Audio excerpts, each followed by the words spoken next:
Hello and welcome to the Grand Cinema Hotel, a podcast hosted by two friends who love cinema. Tonight you'll be staying in room 183, The Life Aquatic with Steve Zissou, the fourth film directed by Wes Anderson. So go ahead, get comfortable, and throw on that Do Not Disturb sign as we visit the underwater world in The Life Aquatic with Steve Zissou. The Belafonte, home to Team Zissou. Skilled crew of deep-sea divers, adventurers, documentary filmmakers. Action! Led by internationally renowned oceanographer Captain Steve Zissou, expert on every aspect of marine life. Swamp leeches, everybody! Check for swamp leeches. Nobody else got hit? I'm the only one? What's the deal? But there remains one form of life about which Captain Zissou knows very little. You're supposed to be my son, right?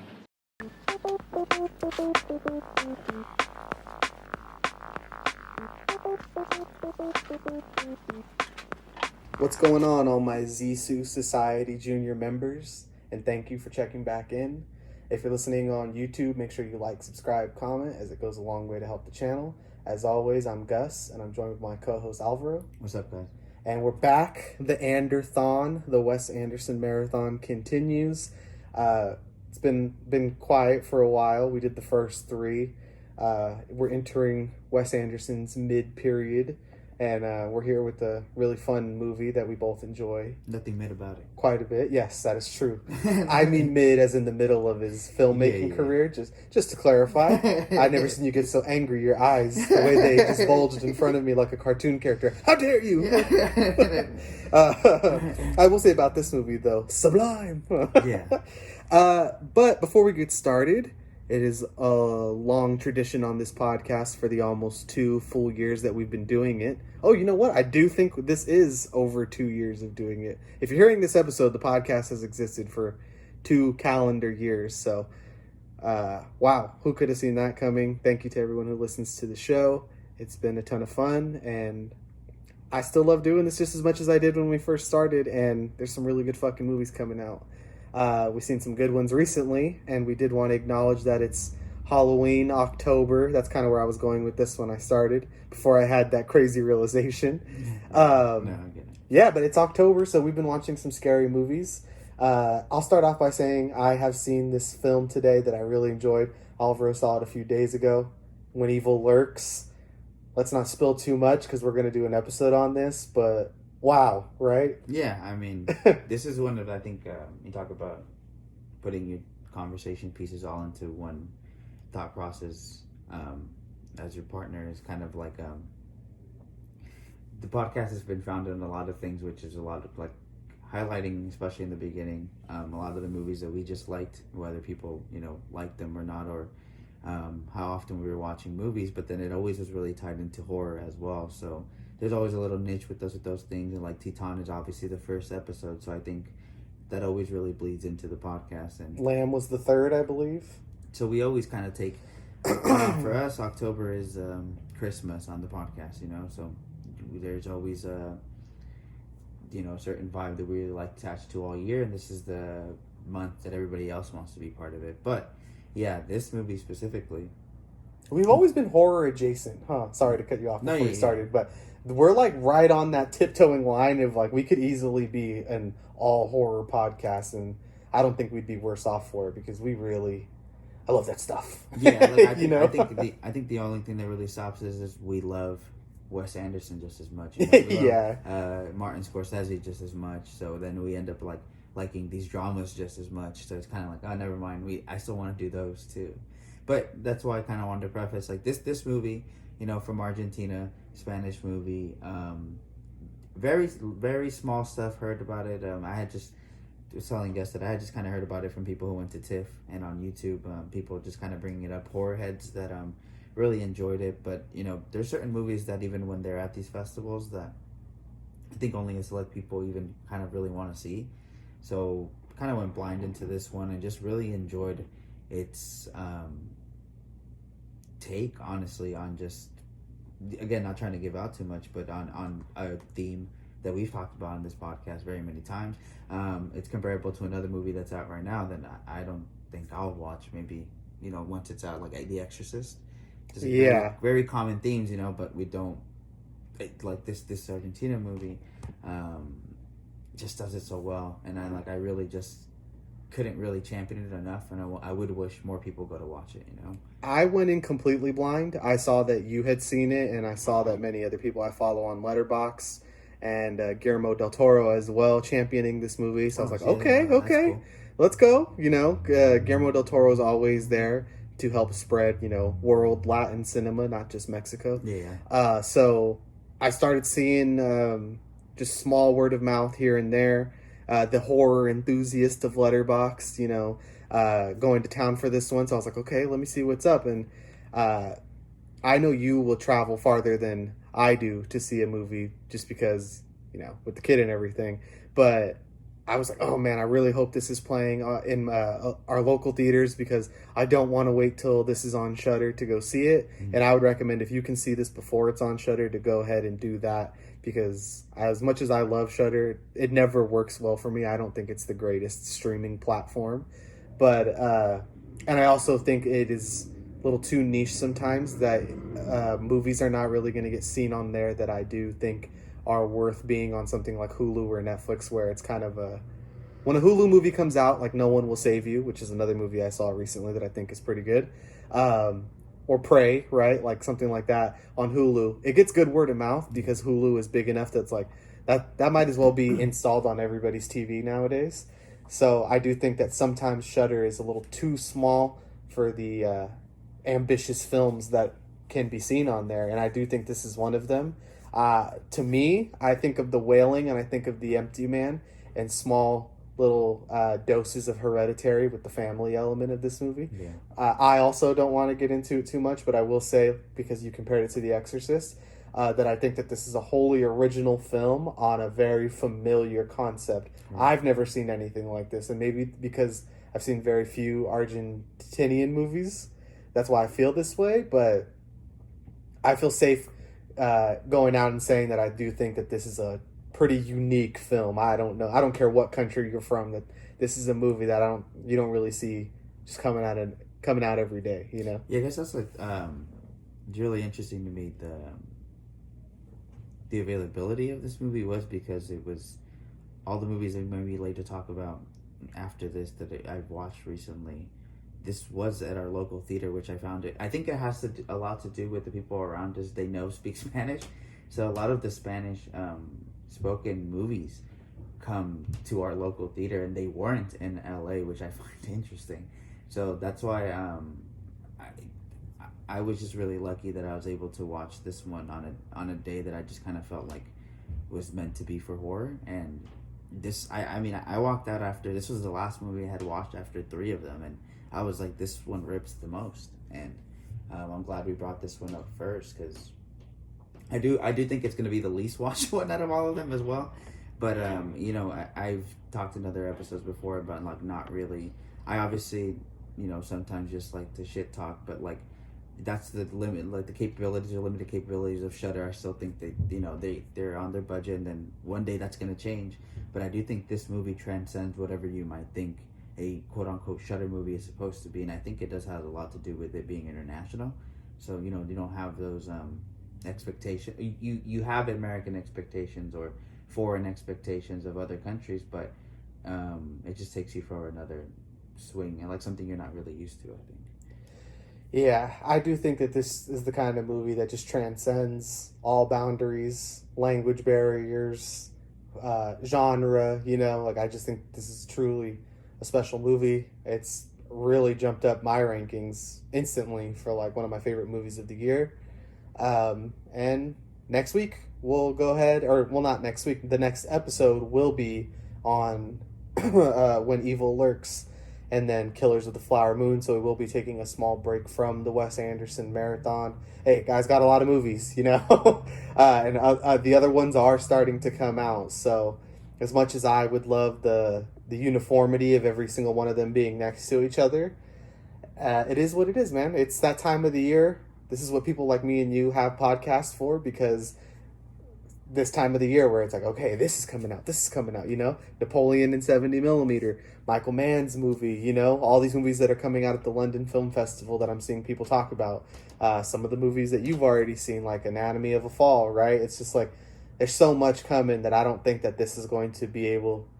We're not going to be able to keep sustaining of just doing Wes Anderson movies, and I do think that we'd be doing a disservice to not talk about some of these other really fucking good movies that are coming out before the conversation has left, which is like, that's like a 2-week period nowadays with movies.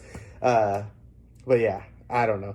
I've seen a couple of other fun ones. I've been keeping it pretty light, I'd say, this Halloween. The ones I'll really bring up are like, I watched Army of Darkness again. I watched Phantom of the Paradise, Brian De Palma's film from the 70s, rock opera musical mashup of Faust and the Phantom of the Opera. It's fantastic. It was a 5-star banger for me. Instantly, I was like, this is one of those movies where I can't even believe they made this, but I also can't believe that someone thought about this and then was able to convey it in a way that actually fucking works. Like, it's just a really, really fun movie that just right up my alley of what I like to see. And then some other ones, I watched something I've been wanting to see for a really long time, which was Abbott and Costello Meet the Wolfman. Yeah. Meet Frankenstein. That's the one I watched. I'm pretty sure they have a separate one with the Wolfman. They do. I also saw Rodan. I've been wanting to watch a lot of monster movies lately. And I started off my Halloween with my favorite Halloween movie, The Batman. So before we get started with the Life Aquatic, what about you? What else have you been watching for October? I think I started this, Spooktober as they call it. I started it with Speak No Evil, which is a Danish movie, I believe.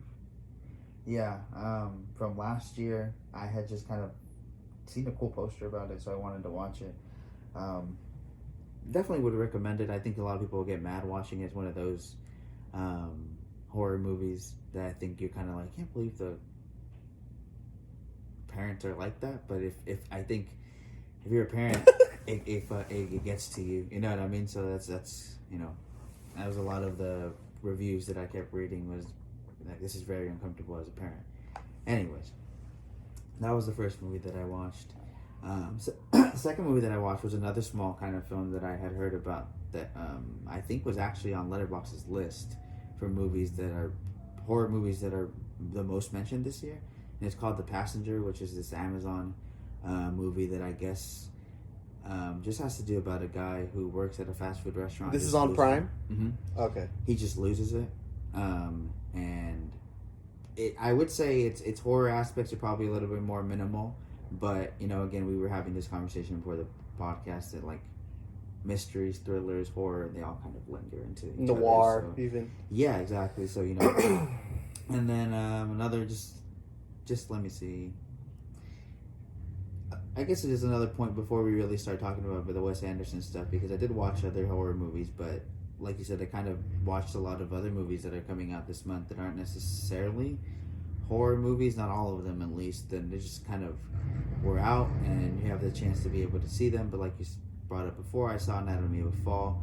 That was in Hollywood. I got to be able to listen to the director talk about that with the lead actress, so that was really cool.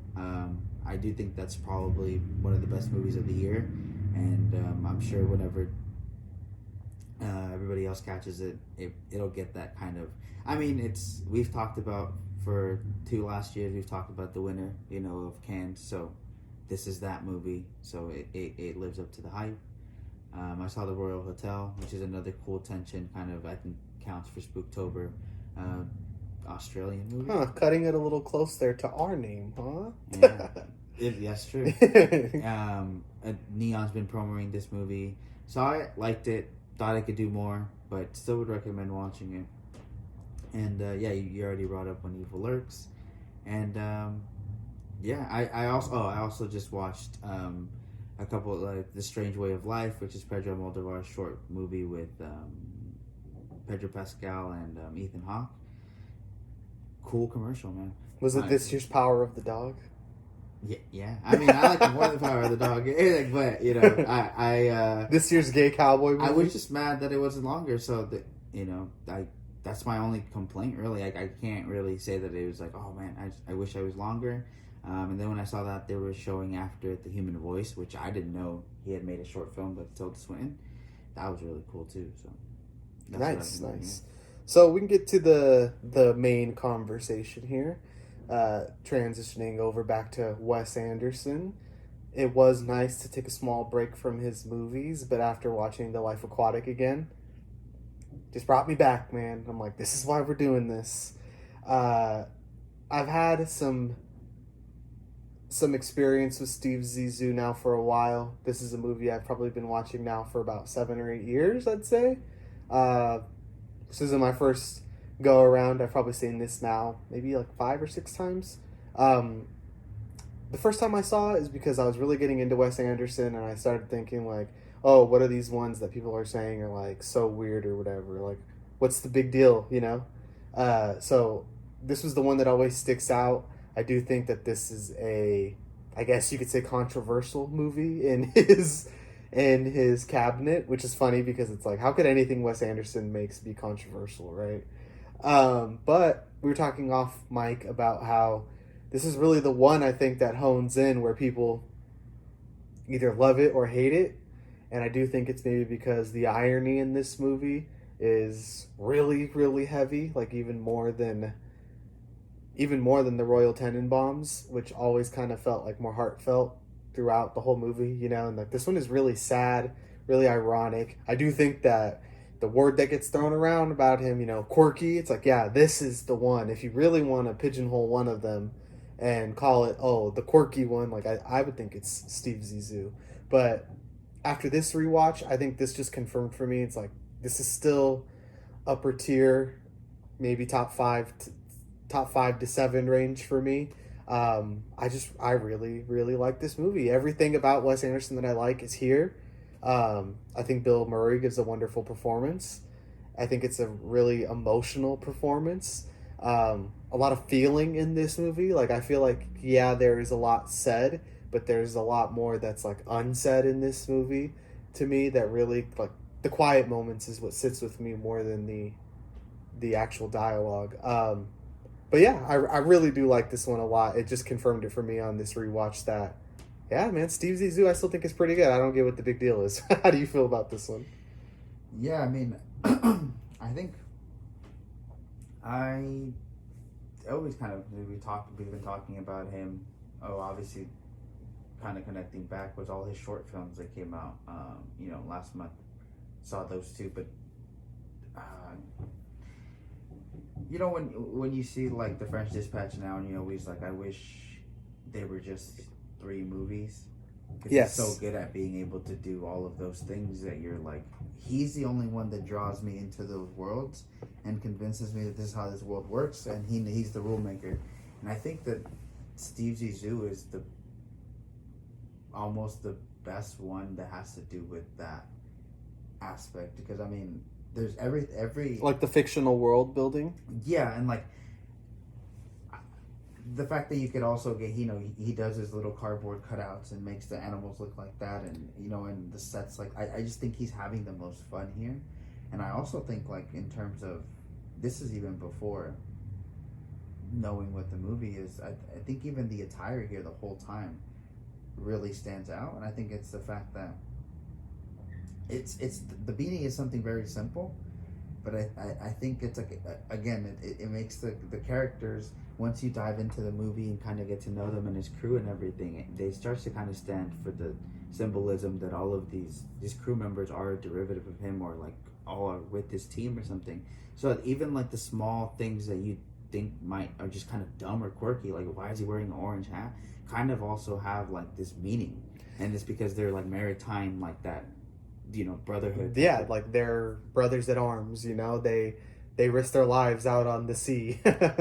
I think it's funny that you brought up these 2 points about the film, because in my notes, these were 2 things that I really wanted to hone in on. So the stop motion work is done by Henry Selick, who directed The Nightmare Before Christmas. Let's not get it twisted, not Tim Burton, right? But Henry Selick. And I do think that, kind of like Steve Zissou, this movie brings like that same kind of feeling, right? So it's like, it's co-written by Noah Baumbach, because Owen Wilson is no longer writing anymore. I wanted to look it up. I always wondered exactly what it was. We may have talked about it slightly in other episodes, but it is just his movie career really taking off. It's like He's in the Shanghai Nights sequel with Jackie Chan, right? And Cars is not too long after this, right?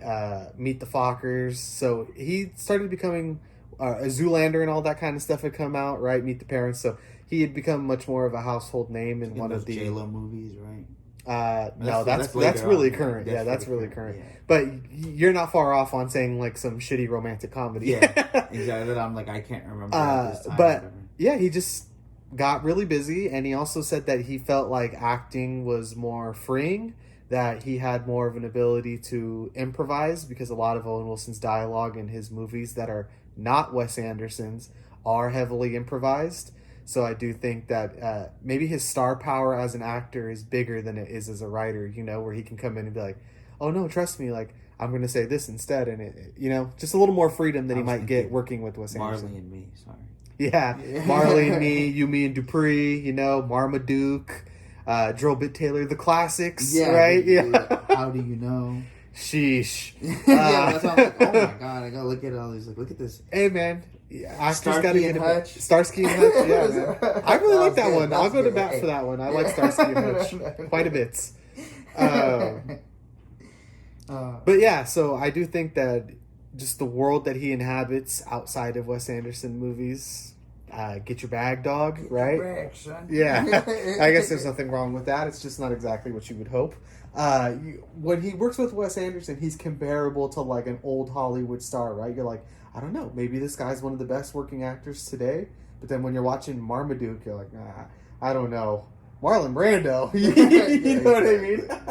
Exactly. Or who's Montgomery Clift? Excuse me? No. Yeah, no.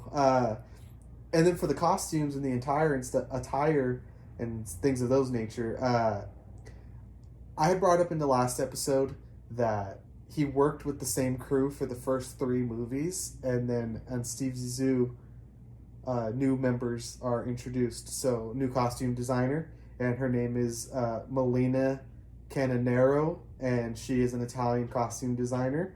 She has been around for a very long time. She used to work with Stanley Kubrick. She worked on A Clockwork Orange and The Shining, so yeah, you know. And she started with Wes on Steve Zissou, and she has worked with him as well on Grand Budapest, Asteroid City, and French Dispatch, and Darjeeling Limited, I believe. I don't think she did. Obviously, she didn't do the animated movies, and I don't think she did Moonrise Kingdom either. But she also worked with Sofia Coppola here and there, so she's kind of a legend, you know. So some of these iconic looks that we're looking at as we're watching the movie, like the PJs in the red hat, or the wetsuits that they all wear, right? You know, a nice little touch I like about the red hats is that they don't all have the same exact one. Like Vikram, the Indian cameraman, obviously wears a turban. I guess I shouldn't say obviously. Wolodarski wears like the one that's like the roll up, like canvas beanie. And a funny thing I learned about the guy who plays Wolodarski is that it was almost the director James Gray, the guy who made Ad Astra and Lost City of Z. So that's kind of what I meant too about like this Wes Anderson kind of having his own little crew of filmmakers that are working on this, you know, like I didn't get to see much into how Noah Baumbach got recruited into this, but I do think that's really interesting that there's this one-off relationship. Because from here, I don't know from here on out, but the next one is Roman Coppola and Jason Schwartzman, and they have been frequent writers as well with Wes Anderson. But this one-off with Noah Baumbach is, I wonder how much he's really bringing to this, you know? Like, not to discredit him in any way, I'm sure he did bring a lot, but the transition doesn't seem too far off from Owen Wilson, right? Am I crazy for saying that? No, I mean... No. Like, I don't think this would be that much of a different movie if Owen Wilson had written it too. That is tough to say.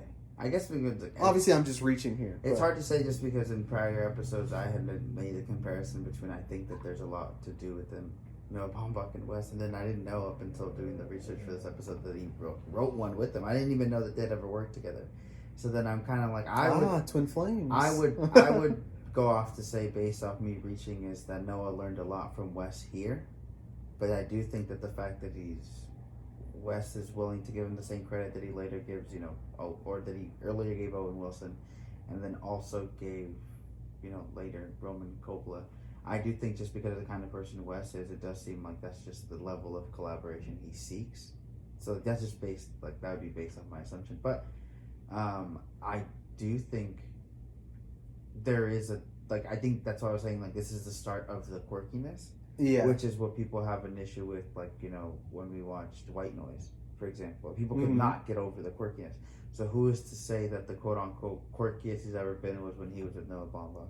And you have this Italian designer. Right? Sounds so extra, but then I do think it elevated the material because he had already mastered in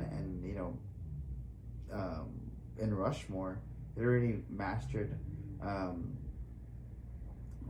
Bill Murray's kind of in the emotional range that he had at that point. And I think that just based, and we have Angela Houston here again because we're watching it, and I do think he already learned from the 2 prior movies how he could handle their type of acting and the type of characters that he could write with them. And I think all of this only works because of them. Yeah, I will say the more I think about it now, that the emotional core of this film, which is tied to Steve Zissou being this really tragic character who's going through loss while also having this discovery of, well, not this discovery, but finally confronting the fact that he has a son, right? Because it is later revealed that he has known about this son the entire time, which kind of makes Steve Zissou your typical Wes Anderson character, which is this charismatic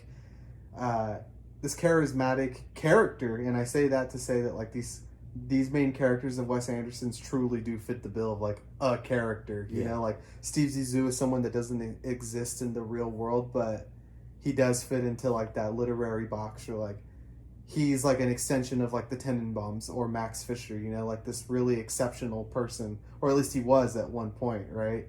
But just the emotional core of the film, I would say that is something that Noah Baumbach has really perfected, the family drama, right? So I could see where maybe that is in play here, and is part of where he hones that. And then I will say the ending, spoiler alert, with Owen Wilson's character dying kind of in that Wes Anderson way, where it's really quick, kind of tragic, but also slightly funny. Yeah. It was the dog last time, right? And this time it's Owen Wilson. Buckley got smushed at the end of Tenenbaums. It's just funny how it just happens, though. And then he kind of talks about, he's like, well, in the same aspect you're talking about, Owen Wilson's line when that happens, but we were getting so ahead of ourselves, but it just really proves the point is that, he's like, I could have done this, or I could have done that, but it wouldn't have made a difference. And then he just kind of dies, but then it's when you're looking at it, you just see this tragedy, and it is still kind of funny, but then it just all of a sudden, becomes the reality of the film, and then that's when the sorrowness, sadness does set in, where you're like, oh, I get it. Everybody here was just searching for something. Everybody here, they're underwater searching, but they're actually searching. The water's a metaphor for life. Yeah, right. I do think that. Well, let's just get to it now since you brought it up. I do think that that's really the main theme of the movie. Kind of similar to it's Wes Anderson. Saying it's kind of similar is derivative at this point, as much as his movies can be seen as derivative, Soul is kind of talking about them because they are all about the same thing deep down, which is this group of people who are looking for a family, and the Zissou team is these people who are these outcasts and weirdos who come from many different walks of life and all 4 corners of the earth to explore, right? But really to kind of figure out who they are. And I can't help but feel that this has got to be something that Wes Anderson feels deep down in life about himself. And even though he makes these movies, I still think that he kind of questioned the what is all of this? And that's something that's in Asteroid City even. Still in 2023, this is a concept of life that Wes Anderson still doesn't seem to have a full grasp on. Is what is all of this, right? And I do think that after the extremely high highs of Royal Tenenbaums, and then the low and the bringing him down to earth with Steve Zissou, and the box office crashing and the critical reception being really awful for this movie, although it's been reclaimed already, right? he kind of reminds me of Steve Zissou. Like, it's almost like the movie industry has warped him into this old man at this point, where he's already kind of looking at it like, well, my best days are behind me, you know? And, like, the Steve Zissou crew is kind of like this group of people who has continuously worked with him. Right. So I just kind of feel like they're all about him, but, like, Steve Zissou might be the character that is able to convey, like, Wes Anderson's feelings about the whole mess of it all, you know? I think very similar to, I might have said this in another episode. It's because I think all great directors come from the same process of thought. It's like cinema can tell all these specific stories, but at the end of the day, they're human stories, right? And at the end of the day, there's human elements stuck in all of them. So I think Wes understands that the most, that you can make an animated movie about a fox.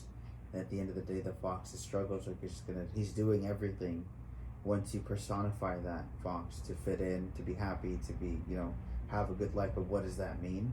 And you could make this crew of underwater. You could do it in Asteroid City where they're, you know, these smart kids. At the end of the day, everybody's commonality is humans. And this kind of goes back to what we were talking about also. When people don't seem to see themselves in movies unless it's literally the same race as you. But I think that Wes Anderson understands that we all are human and are searching the same validation.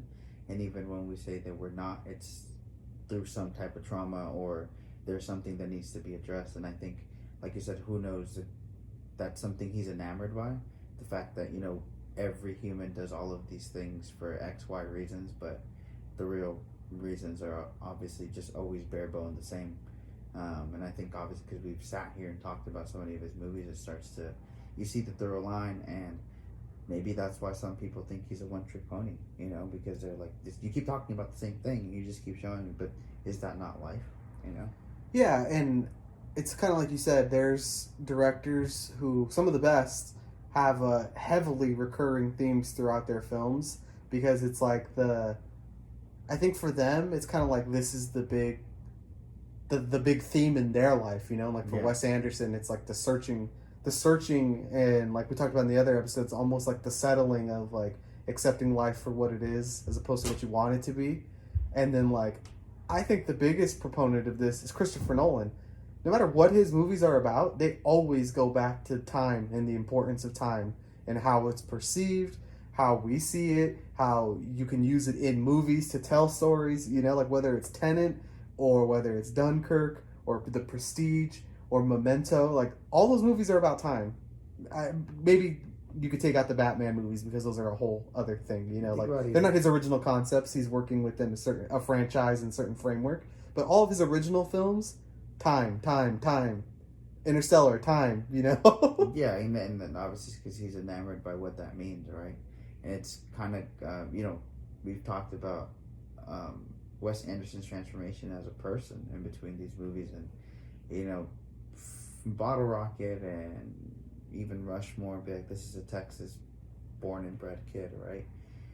But then even in his own ideology of writing stories, like, if I want to explore the world and have all these different takes, then what can I do? And we've kind of talked about how he's European minded now, and I think it almost has to do with the same thing he's talking about. Like, I could be this thing that's the polar opposite of what I was and still be the same person, and all it will do is open me up to different stories of like what people do or go against, or all these ideas of people doing all of this stuff to ideally just be happy. Yeah, I mean, he's kind of like, Wes Anderson is the Ned Plimpton of his life, you know? Like, maybe I should have just stayed in Kentucky, you know? I will say that we should probably do the synopsis, and then we could just talk about some of our favorite parts of the movie, the overall, everything, you know, the technical aspects, just the things we really, really like. So let me go ahead and pull this up here. Yeah, I did see that they have this on Criterion. Do you know how many of Wes Anderson's movies are on Criterion? I believe it's the first 4. I know that. I thought Darjeeling and also Moonrise were on there. They haven't done... I don't think they've done Fantastic Mr. Fox. No. I wonder why. Oh, well, WALL-E is their first animated movie, right? No, that's the first Disney one. Is Isle of Dogs a Criterion? I wonder. That's interesting. Okay, but let me go ahead and pull up the synopsis. I don't know why I don't already have it. Renowned oceanographer Steve Zissou has sworn vengeance upon a rare shark that devoured a member of his crew. In addition to his regular team, he is joined on his boat by Ned, a man who believes that Zissou is to be his father, and Jane, a journalist pregnant by a married man. They travel the sea, all too often running into pirates and perhaps, more traumatically, various figures from Zissou's past, including his estranged wife, Eleanor. That is, yes, what the movie is about, but there is just a lot of emotional depth here, like I said. Oh, look, Noah Baumbach's actually in the movie. There you go. I missed that. I didn't even notice that yesterday when I watched, or any of the other times. Dave, to answer your question, they done Budapest, Moonrise Kingdom, Fantastic Mr. Fox, The Darjeeling Limited, The Life Aquatic, The Royal Tenenbaums, Rushmore, and Bottle Rocket. Oh, so they've done almost all of them. Almost all of them. They just need to do French Dispatch and Asteroid City. And they didn't do Isle of Dogs. They knew it was mid. They knew Yeah. it was mid.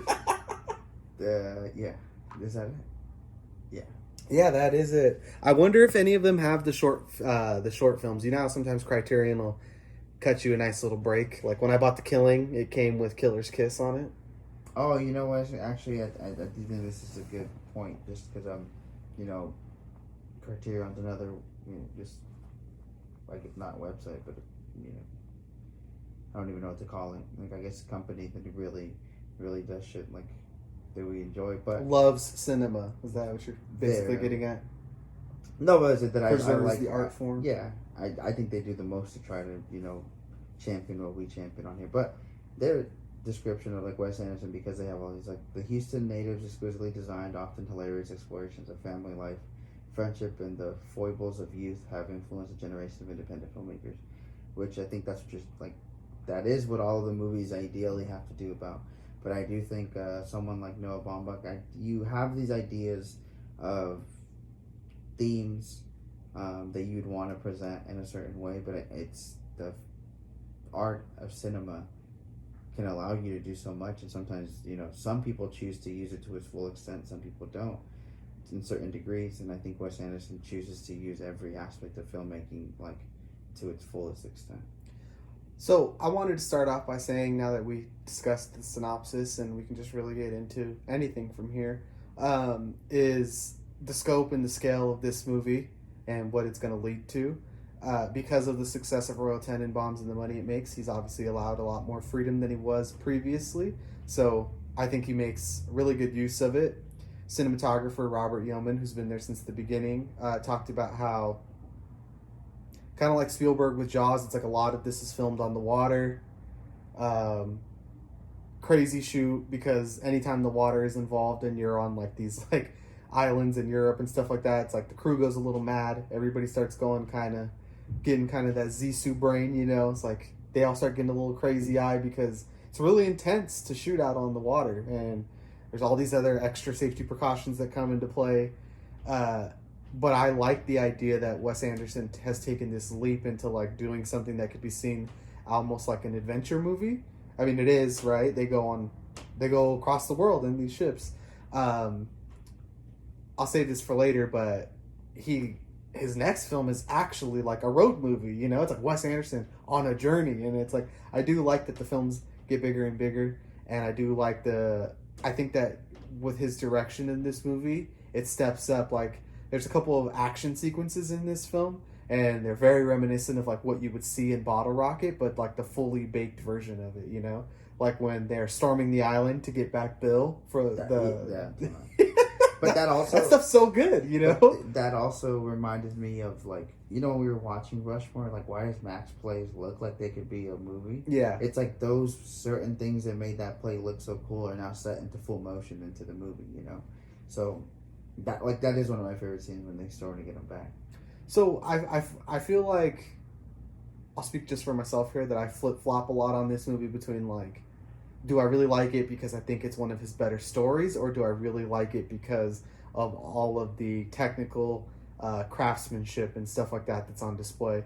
And I don't know if this is for me, if I'll ever be able to really distinguish like what is it about this movie, but I just love all of the craftsmanship that's on display here, from like the old nature documentaries that you would see that the crew watches, or like just the one that opens up the movie, right? Like the movie opens up with the movie and you're watching it and you're like, oh, fucking cinema, baby. Like, I just love these small short films that he's made inside of the movie.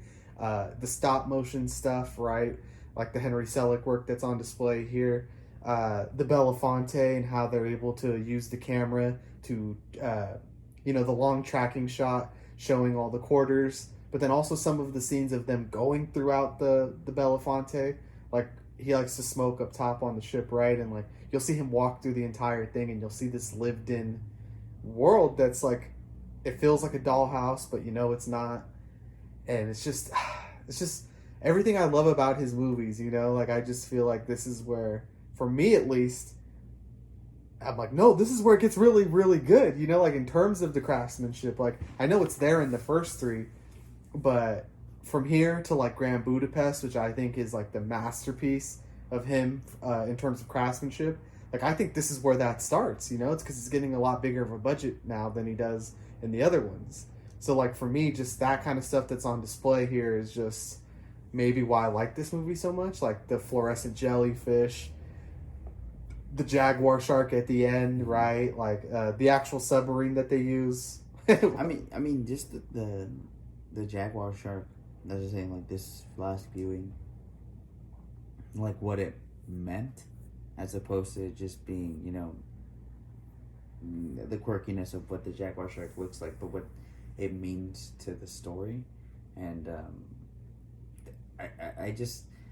I really end up just thinking, like, it's supposed to be fun to make, and it does always seem like he's having fun, but all of this stuff is all extra things that are actually really hard to do. Like, I think that I like that you brought up that it looks like the play sets, but then you end up getting shots inside of it, so it's two different things that he built. It's like he found the perfect place that matches exactly, or built the perfect place that matches exactly what he explained to you, but there's also this exterior view of it that you're kind of like, oh, I know I'm in a movie. Yeah. But it's like the fact that he could play with that, and that's where I agree with you, because directors are supposed to, or directors that are known for ages later, all stand out for things, and no one's gonna stand out for doing what he does. He's the only one that does it. Love it or hate it, the repetitiveness of his style. I do think that, like, these images in this movie are much more composed and framed and methodical with how they are put on display and how Robert Yeoman captures them. Like, this is a fucking beautiful movie, man. These ocean landscapes, that we see on this beautiful island that I believe is probably somewhere like in Portugal. I know this is like a fictional island or whatever. But it's just these like magical landscapes, and like when you're out on the ocean and it looks like Jaws, because it's just shot like, I don't know, it must have been shot on like the same film or something, it's like these colors are so vibrant, the world is so like rich, like all of it feels lived in as well. I think like the Belafonte is a really good set piece because it just feels like an actual ship that makes sense, even though it has all these like outlandish things, like the music recording booth and the lab and the sauna and things like that. It's like, it looks like this little tiny ship, but it's got this whole ecosystem inside of it. Or like, we're seeing Steve Zissou on the balloon and stuff like that, the small chopper. It's just like, what is all of this? It's like Wes Anderson does this good job of giving you so much exposition, but also he leaves you in this state where you're kind of he kind of leaves out the things that are, it's like, who cares how he got the money to have all this stuff, It's like, yes, he has like the rich in-laws and stuff like that, but you never really question where any of it comes from. It's just kind of, and I think that's where it becomes like a little bit like more literary, like a book, where you're not kind of nitpicking every single aspect of the, oh, well, how did he get this? Oh, that doesn't make sense. It's like, just kind of go with it. And I don't mean that in any kind of like a slight, where it's like, just turn your brain off and go with it. Like, I think that's one of the strong suits of his movies, is that he can give you enough exposition in a way that is entertaining, at least in our opinion, right? Because like, I know a lot of people, I think that's one of their big gripes, right? Is like those small narrative sequences where he here's this guy, he does this, blah, blah, blah, blah, blah, right? Like, that doesn't work for some people, but for me, and we've said this in the previous episodes, like, I think it's a really efficient way of getting it all out of the way so that you can just live with these characters, you know? And, like, I think they do that in plays as well. Like, here's what you need to know. Boom, you're in the story with these people, you know? Yeah, a lot of the complaints I think that I do hear is people who do always kind of, I would say, live by the rules or enjoy by the rules, as opposed to here, like, you know, you're supposed to show me, not tell me. But there's certain things that, you know, forefronters of style understand more about human elements, and it's like I do think Wes Anderson's kind of understood that there is no reason you should need to see that doesn't change or do anything. And, you know, the addition of, like you said, the balloon or something like that, I think always ends up being like a showmanship of, like, look at all these. Ideally, what I do think is creatively, it stands for a lot of unique shots. So, like, if you're in an air balloon, you know, it's like, now I could do a shot in the air or something like that. So I do always end up thinking it has various uses for it. Like, we just saw the shot of him and Kate Blanchett in the balloon, and it's perfectly symmetrical. And like, look, even from way up there, I can still do it. Like, I can still get this perfect shot, even from a balloon looking down. Exactly, and I think it's like, if you know, Steve Zissou has a globe on top of his ship, if he has the helicopter, that's, I think, what makes it feel lived in. You know, this isn't like this story just started, we're in the beginning. Like, no, you know, Steve Zissou would have a kid that he had a couple years ago because he's been doing this for a long time. Or he would be, why wouldn't he be well off or whatever? Yeah, like, this is a man already at the end of his story, kind of, right? Yeah. That's to be determined. I do think it's funny that kind of a meta aspect here is, like, I do think that the character of Steve Zissou is the same age as Bill Murray in real life. So when he's like, I'm only 52, goddammit, like, why does everybody keep asking me if this is my last adventure? You know? I'm only 52, yeah. Yeah, and we've also talked about before how a recurring theme in Wes Anderson's work is, like, the coming of age and how you never stop coming of age, right? And I do think that Steve Zissou also, because of the acceptance of the loss of his best friend and then the loss of his son and the coming to terms with some of his rivals like Jeff Goldblum, you know, like, that touching shot at the end, it's the famous shot that everybody knows from the movie of them all crammed into the submarine, which is a little easier than you would expect to shoot, Robert Yeoman says, because Wes Anderson is so meticulous with these kind of things that's like, I know we're going to do this and we're not going to change it, therefore I only have to light it this way, and he's not going to ask me to start doing something crazy and like, oh, we got to change everything, right?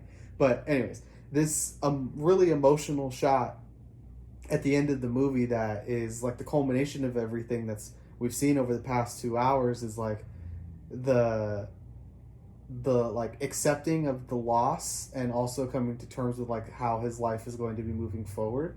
And I do think it almost has an optimistic ending, even though it is about like accepting like that loss in his life, you know, like Steve Zissou's gone through some tragic stuff. He just loses his son and his best friend within months of each other, you know, and like at a time in his life where he's like borderline about to off himself, you know, like Steve Zissou seems like he's right on the edge of, I wouldn't be surprised if he jumped off the ship is what I'm trying to say, you know? Yeah, no, I think, again, the theme here addresses like acceptance and, you know, acceptance of your failures, but also at a certain point knowing you can't rewrite the past, because that's like, you know, with Angelica Houston's character, there's a lot, like sometimes he wants to, similar to the Royal Tenenbaums, right? Where they always kind of like, he is a similar character to Royal. She's the stone, so they always go back to her, like in terms of, and they end up needing her for the help and everything, but you know, they weren't exactly the ideal partners, so they're very complicated, and they always kind of allude to that when they talk about the past that they have. And by the time that we see our character here, like you said, he's lived in it and kind of regrets all of those things.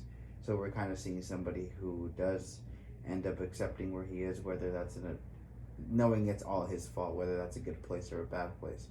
And in this movie, through a lot of tragedy, it took him literally like we talked about the theme here, finally searching and finding the spotted shark to find the acceptance. So then he's like, oh, look, I am loved. All these people care about me. It's very similar to Moby Dick, you know? It's like, this is Wes Anderson's Moby Dick. Yeah, which it kind of ties back to what I'm saying. Like, I do think this movie kind of just, even at the time, I didn't know that it had done bad with the critics, that they hated this. This bombed. That it does seem like everybody just didn't really think that he had put any more effort between just trying to be stylish here.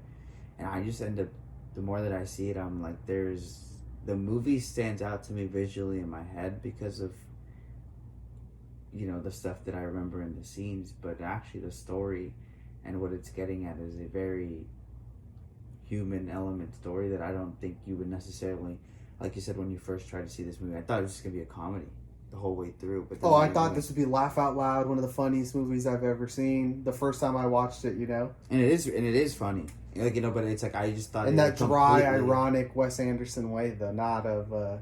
It's not as funny as Tenenbaums, I would say, like as in terms of like jokes, you know. But it's like the dry irony. Mm-hmm. So I do think this is diving into the same themes that that he touched upon in the movie before. But almost a little bit more just sad because he does end up, like you said, he lost his best friend and also his son, which, I mean, during the whole movie, but the whole thing with his name is really funny, right? That he wants to change his name to yeah, or Kingsley. To Kingsley. Who the fuck is Kingsley? Willem Dafoe. I like when he tells you, and he was like, well, if I hadn't said it, we would have named you Kingsley. He's a Kingsley Zissou. But he changes his name. But it's like that ends up being the same. Like this kid who obviously always looked up to him, and his mom had told him that was his dad. He always wanted his acceptance, you know. And then when he finally did get it, it got taken away. But it's that through a tragedy like that, at least there's some comfort to him that knowing that he ended up righting that wrong in some way. Because he like, you know, they talk about it, that you knew I was alive since then. And I just like how in this world, it's like a rumor. Like everybody knows that it probably is his kid, and he kind of just denies it. And again, just ends up establishing the world that we live in. And, you know, Steve Zissou is a renowned ocean explorer, you know. He's the James Cameron. Yeah, seriously. He's the Jacques Cousteau, right? We've yet to mention that is who he's based off of, which is a real life oceanographer and explorer, and probably one of the great educators / entertainers, right? He's a role that we don't really have nowadays.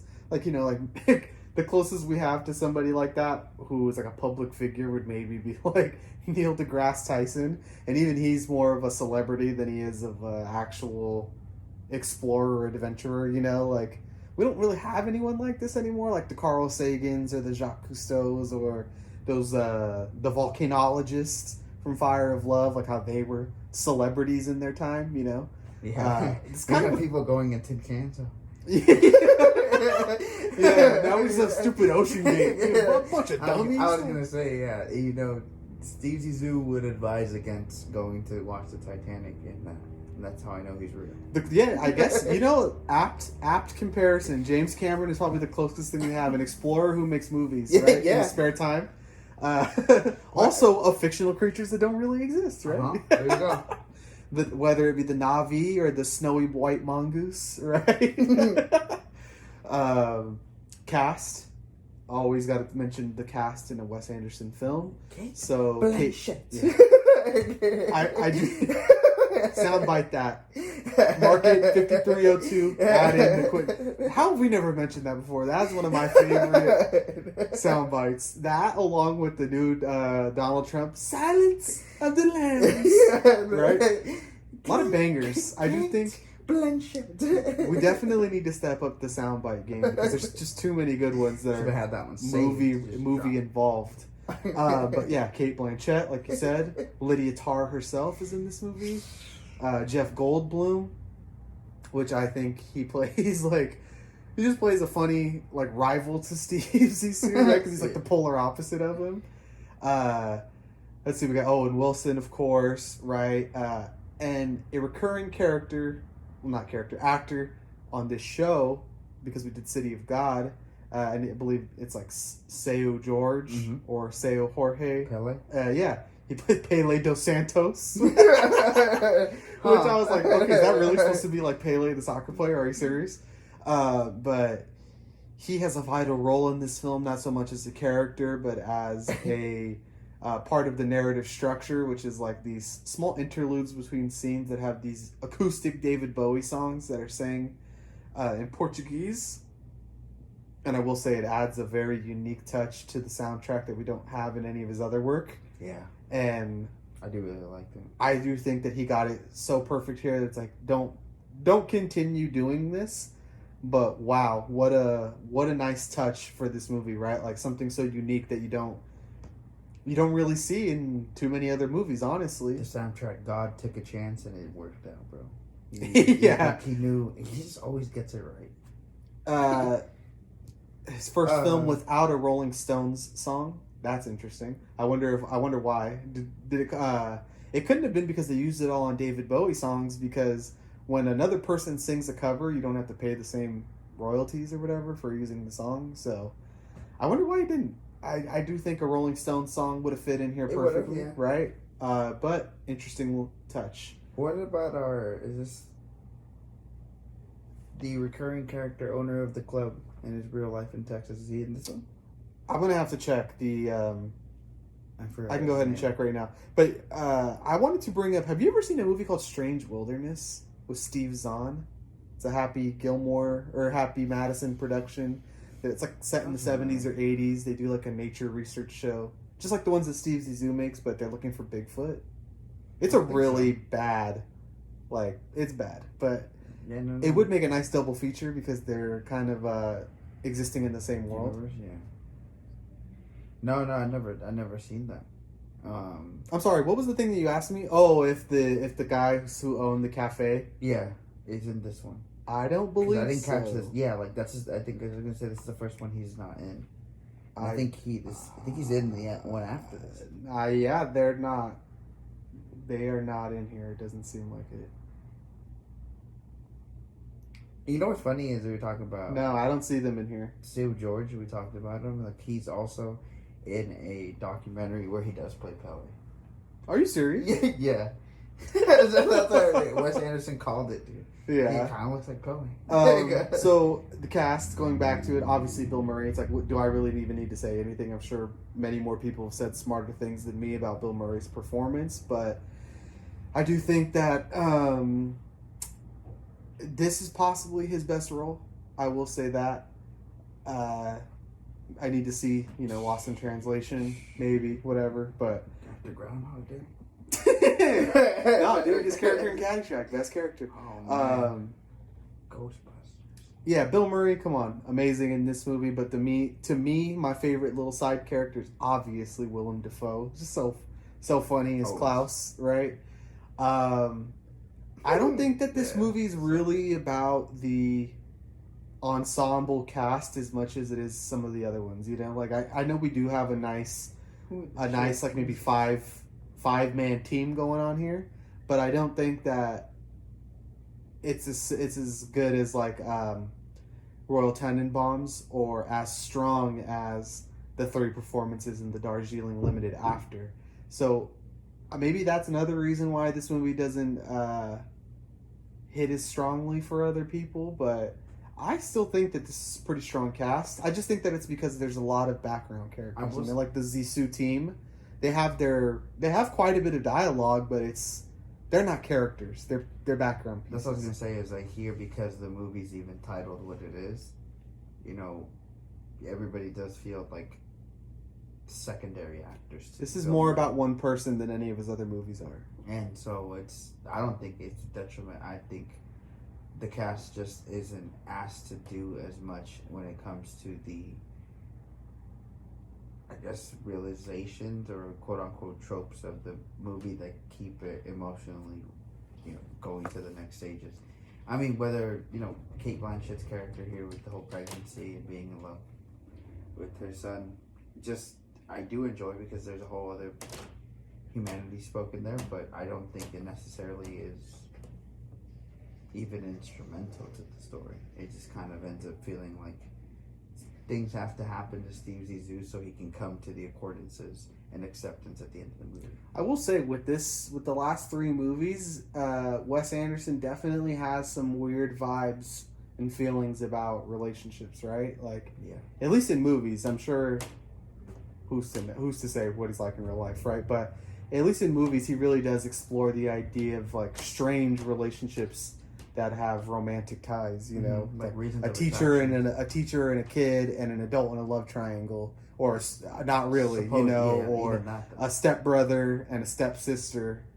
Or a brother and an adopted sister, or even in this one, you know, like this old man and his son fighting for the affection of a pregnant woman who has her own shit going on, who, you know, it's just like he really does explore the idea of like, let's get weird with romance, you know? But I'm a broken record here. It's like, it's effective. It works for me. I don't really have too much more to say about this movie. I don't know. This one for me is more of a... It's harder to talk about. I think it's because so much of the fun of this movie is the unspoken for me. So it's not one where I really feel like I want to dive into it so much, nay, no pun intended, by talking about like, oh, the characters and this and this and that. Like, for me, this one really is fun for the action, the set pieces, the craftsmanship and all that, which I think can only be really truly appreciated through watching. Agreed. I mean, I do think this one I do find it really funny too. You know, I was thinking about when his Owen Wilson's character is going to join, and he doesn't even know how to hold the boom. Oh yeah, like there's just so many small things like that I did find myself laughing at this a lot more than I remembered. And the Royal Tenenbaums I think they have equal type of humor. So I did end up feeling like this was just he was in a certain zone for these 2 movies, and I think I haven't seen Darjeeling, so maybe it's 3, but I really like that he started leaning into the things that he did, because that's the only way we get what we get now. And like I really thoroughly enjoy Asteroid City, you know, and I think it's just a more him honing in on this craft, you know, here, and having the years of experience that he has now to make something like Asteroid City, or make something as experimental at the end of the day as The French Dispatch. Yeah, I love this movie because of like I said, the scope of it. Wes Anderson becoming a bigger director in terms of scale, like what he can do. It's like having this adventure movie out on the ocean with pirates and action set pieces and stop motion and, you know, perfect cinematography and symmetry, you know, and like really cool soundtrack. Like, I do think that although all of his movies feel like he made them because he wanted to, I do think after the success of Royal Tenenbaums and the high that he's on, that he really gets to do the like, this is for me, you know. I made this movie for an audience of one, as Denis Villeneuve would say. Yeah, and I do think it's painfully funny. It's like more irony, humor than it is just straight up laugh out loud comedy, like maybe some of his other movies could be seen as. But I really, really like this one. And like I'll say the last small touch that I just find deeply funny is the bondsman stooge, how he becomes like, hey, the pirates want me because I speak Filipino. Yeah. And then at the end, like when he tells Jeff Goldblum, like, yeah, we stole your shit, like, because he's he becomes endeared to Steve Zissou, you know, like he's supposed to be there to manage the money and everything, but by the end, like, he's one of them, you know. The pirate thing is, because I had forgotten about that, and the whole like him knowing Tagalog. I had just completely forgotten about that bit, honestly. It's so funny to me. It's like, okay, they're giving him back and they're taking Bill instead. Oh, man. It's been fun to revisit this movie. Throw on your red cap. Grab your 70s blue prom tux colored attire. And throw on Steve Zissou, man. Get your ass to the beach. Yeah, man. Get those Adidas on StockX. That ocean. Those would be hard, huh? Oh, yeah. I pulled up in the Steve Zissous. The Gazelles, the Zissou Gazelles. No, yeah, I think at the end when we talk about, you know, where they sit I end up feeling like this might be on my top 5 for sure, and I think it's just because similar to how much I like sci-fi, I think I just equally as much like underwater stuff, and I know there's a lot of stop motion, there's real animals, but it's just like an admiration for ocean exploration. So it's just always a cool subject to me. And they don't make enough movies about the ocean, whether it's in the ocean, underwater, like just Pacific Rim. Come on. Like I just watched the movie Underwater last night, the Kristen Stewart, Brian Duffield written alien ripoff movie where they fight a bunch of little Cthulhu fuckers underwater, and like, no, it's not cinema, but it was underwater. That's pretty cool. Yeah, those they probably hard to shoot or whatever. Those are but like for example, that's was like Pacific Rim. I love Pacific Rim. We know this, like, yes. So that, like, it's like, I think that's what I like about that movie so much. It's like they're not coming from up; they're from down. So it's like, damn, that makes it so much cooler. Why believe in flat Earth when you could believe in hollow Earth? Like, that's sick. All of our parents' favorite bad movie, Anaconda, bro.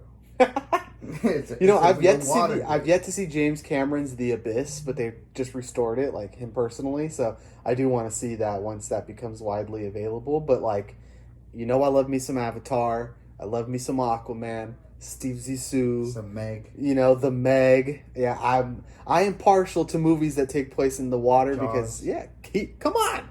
Like, the technology is there. James Cameron has proved it. I mean, maybe we're not all going to have his budget to make movies underwater, but this is unexplored territory still, Yeah, I mean, so that's why I think I end up this movie, the theme of this movie ends up for me liking it as much as I like Asteroid City, and we end up, for some reason, there's a lot of topic recently on Wes Anderson, at least on Twitter this last week. A lot of people, all because of the short films, right? A lot of people, maybe, but it seems a little late, but a lot of people have been ranking them, and then they put the letterbox list and they put in parentheses, by the way, these are all really, really good. Like, these aren't like, oh, we're ranking them because, they're there, but not because we're like, this one's bad. Like, no, these are all just same as Scorsese. Be like, well, these are all 3.5 and above, honestly. But yeah, we're just putting them against. We're pinning them against each other because we're fucking bored. It's like when we did the Quentin Tarantino rankings, right? And it's like, this is his 10th best movie, but it's one of the best movies I've ever seen. Yeah, especially because these two guys, I like comparing them because Wes has a lot of films, but not really. Not Martin Scorsese type of amount of like where you can be like, look, Marty, I like you a lot, but you have bad ones. Or like you have ones where like, maybe you shouldn't have really. But him, I'm like, Bottle Rocket was too limiting for him. Everything past that, I'm like, no, I get it. Like, this is, thank you. I hate, not to be like riding the Schmeat too hard, but all hits, no misses, right? Call Me When He Makes a Bad Movie, he doesn't. I love that he is a working director as well. Like, I don't know if people have been paying attention to the years of these movies as they come out, but it's like every 2-3 years. Shorter now. And it's like one of the biggest breaks in time was between Fantastic Mr. Fox and Moonrise Kingdom, I believe. So it's like, I think that's like 3 or 4 years. And I think that's where he really did establish, we talked about like his other interest.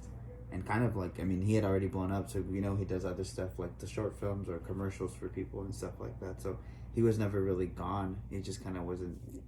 He continues to work. And I really do love that about him. The same way I love that about people like Martin Scorsese, Steven Spielberg's, like, they understand that at the end, yes, this is an art form and there's a purity to it, but this is also your job. And this is the job that you signed up for and dreamed about having. So why would I be precious about how many of these I'm going to make, Like, I don't feel like Wes Anderson has only made, maybe 11, 17, 18, if you count all the short films and stuff like that. I think that he'd probably make more if he could. Yeah.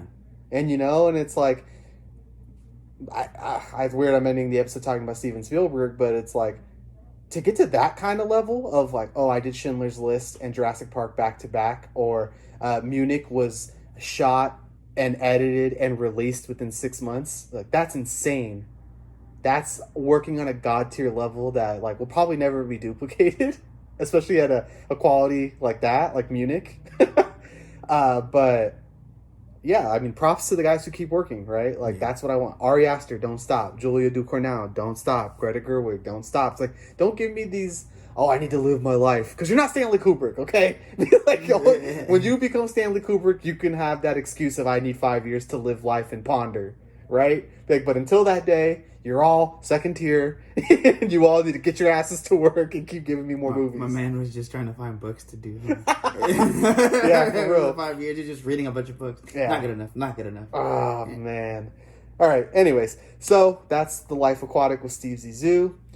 Next 2 weeks, When Evil Lurks, Killers of the Flower Moon, and then I'm sure we'll be back with the Wes Anderson marathon. We'll finish that off when we can. But it's an exciting time. Happy 2 years, Alvaro. Happy 2 years to the listeners. Thank all of you who have taken time to listen to the show. And we're going to keep going for you, man. Bye-bye. Bye.